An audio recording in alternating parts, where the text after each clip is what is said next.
আসসালামু আলাইকুম রহমতুল্লাহি ওয়া বারাকাতুহু নাহমাদুহু ওয়া নুসাল্লি আলা রাসূলিল কারীম ওয়া আলা আলিহি ওয়া সাহবিহি আজমাইন আম্মা বা'দ। সম্মানিত ভাই এবং বোনেরা, মে মাস শুরু হয়েছে। পহেলা মে আন্তর্জাতিক শ্রমিক দিবস হিসেবে পালিত হয় প্রায় 100টি দেশে। এবং গতকাল পহেলা মে দিবসের আলোচনার সময় অনেক তথাকথিত প্রগতিবাদী শিক্ষিত নামধারী মুসলিম বলতেছিলেন যে 1886 সালের আমেরিকার শিকাগো শহরে সর্বপ্রথম শ্রমিকদের অধিকার প্রতিষ্ঠিত হয়। এটা একটা জ্ঞান স্বল্পতার কারণে এই মিসগাইড হচ্ছে আজকে আমাদের মুসলিম সমাজ।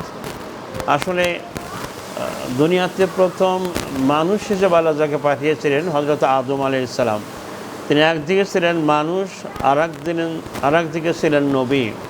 এবং হযরত আদম আলাইহিস সালাম তিনি নবী ছিলেন, তিনি মানুষ ছিলেন এবং তিনি শ্রমিক ছিলেন।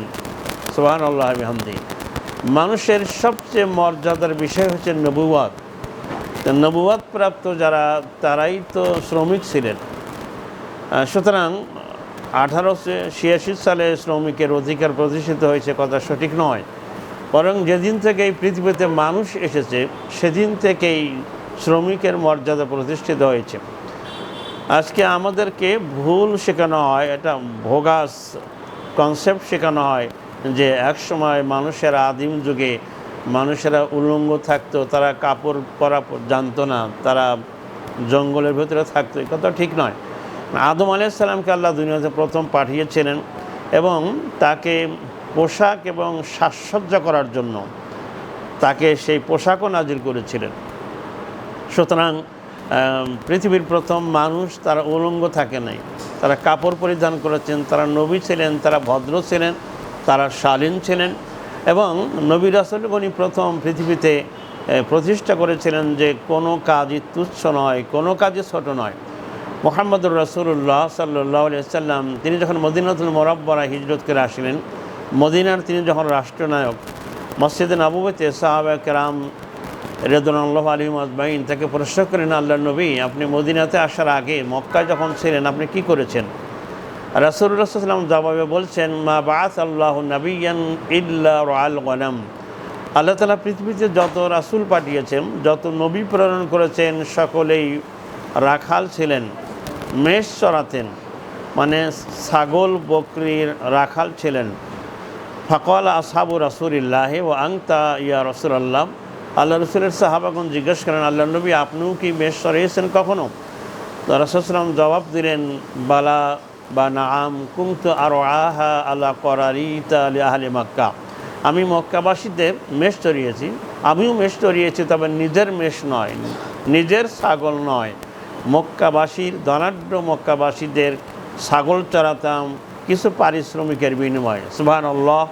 সুতরাং কোনো কাজকে তুচ্ছ নয়। সকল নবী রাসূলই রাখাল ছিলেন, তারা কাজ করেছেন। মুহাম্মদ সাল্লাল্লাহু আলাইহি ওয়াসাল্লাম আশরাফুল আম্বিয়া, সর্বশ্রেষ্ঠ নবী এবং রাসূল, তিনিও মেষ চড়িয়েছেন, তিনি কাজ করেছেন। এবং এই শ্রমজীবী মানুষের মর্যাদা প্রতিষ্ঠা করেছে ইসলাম।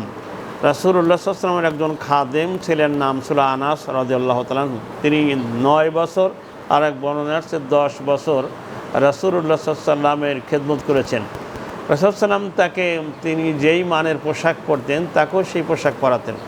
এবং আনাস রাদিয়াল্লাহু তাআলা বলছেন, এই দীর্ঘ সময় আমি আল্লাহ রাসূল সাল্লামের খেদমত করেছি, আমার কাজে অনেক ভুল হয়েছে, কিন্তু কখনো রাসূল সাল্লাম আমাকে ধমক দেন নাই অথবা বলেন নাই কেন এটা করেছো বা কেন এটা করো নাই, এই কৈফিয়ত কখনো তালাশ করেন নাই। এটা ছিল ইসলামের শিক্ষা। রাসূল সাল্লাম তাই তিনি যখন তার ওফাতের সময় এসে গেল, ইন্তেকালের সময়, তিনি খুব গুরুত্বের সাথে একটা কথা বললেন, আস-সালাতু ওয়া মা মালাকাত আইমানুকুম। তোমরা কখনো সালাত ছাড়বে না, সালাতের ব্যাপারে সতর্ক থাকবে এবং তোমাদের অধীনস্থ যারা আছে তাদের সাথে কখনো অত্যাচার জুলুম করবে না, তাদের সাধ্যের অতিরিক্ত কোনো বোঝা চাপাবে না। এভাবে আমরা দেখতে পাই রাসূল সাল্লাম শ্রমিকের মর্যাদা দিয়েছেন। একটি হাদিসে তিনি বলেছেন, রাসূল সাল্লাম বলছেন, মা আকালা তাআমান, কোনো মানুষ তার নিজের হাতের উপার্জনের চেয়ে উত্তম খাদ্য বা পবিত্র উপার্জন আর কিছুই ভক্ষণ করতে পারে না। আর ওয়ান্না নাবিয়া দাউদ আলাইহিসসালাম, আল্লাহ নবী দাউদ তিনিও নিজ হাতের কামাই উপার্জন করে খেয়েছেন। আমরা জানি দাউদ আলাইহিসসালাম বর্ম তৈরি করতেন, দা লোহা দিয়ে লৌহ দিয়ে তিনি দা খন্তা বানাতেন এবং তরবারি বানাতেন, বর্ম বানাতেন, এগুলো মানুষকে দিতেন। সকল নবী রাসূল এই শ্রমজীবী মানুষ ছিলেন। অথচ দাউদ আলাইহিসসালাম রাষ্ট্রনায়ক ছিলেন। হযরত সুলাইমান আলাইহিসসালাম তিনিও রাষ্ট্রনায়ক ছিলেন। তিনি রাষ্ট্রীয় কোষাগার থেকে কোনো বেতন ভাতা নিতেন না। দাউদ আলাইহিসসালাম নিজ হাতে যে শ্রমিকের কাজ করতেন, যেই লৌহ বর্ম বা দা খন্তা তরবারি বানাতেন, এর মাধ্যমে যে উপার্জন আসতো এই দিয়ে তার সংসার চালাতেন। সম্মানিত ভাই এবং বোনেরা, সুতরাং শ্রমিকের অধিকার 1886 সালে প্রতিষ্ঠিত হয়নি। একেবারে প্রথম নবী এবং প্রথম মানুষ থেকেই শ্রমজীবী মানুষের মর্যাদা আল্লাহ দুনিয়াতে প্রতিষ্ঠা করেছেন। আসুন আমরা ইসলামকে বুঝি, আমরা শ্রমিকের মর্যাদা সম্পর্কে জানি এবং বিশ্ববাসীকে আমরা জানাবার চেষ্টা করি।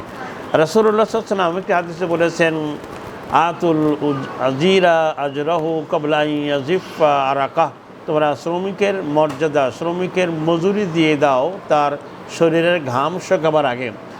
ঘাম ঝরিয়ে কঠোর পরিশ্রম করে যারা জীবিকা নির্বাহ করে তাদের পারিশ্রমিক দেওয়ার সময় টালবাহানা করবে না, বিলম্ব করবে না, বরং কাজ শেষ হলেই তাদের যথাযথ তাদের ন্যায্য পাওনা, তাদের পারিশ্রমিক এরা পরিশোধ করে দাও।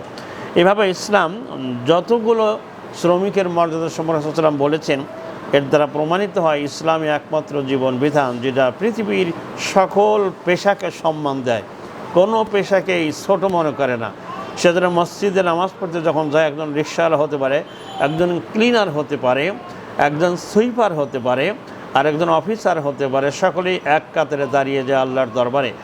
আল্লাহ তাআলা আমাদের সকলকে এই কথা বোঝা আমল করার তৌফিক দান করুক, আমিন।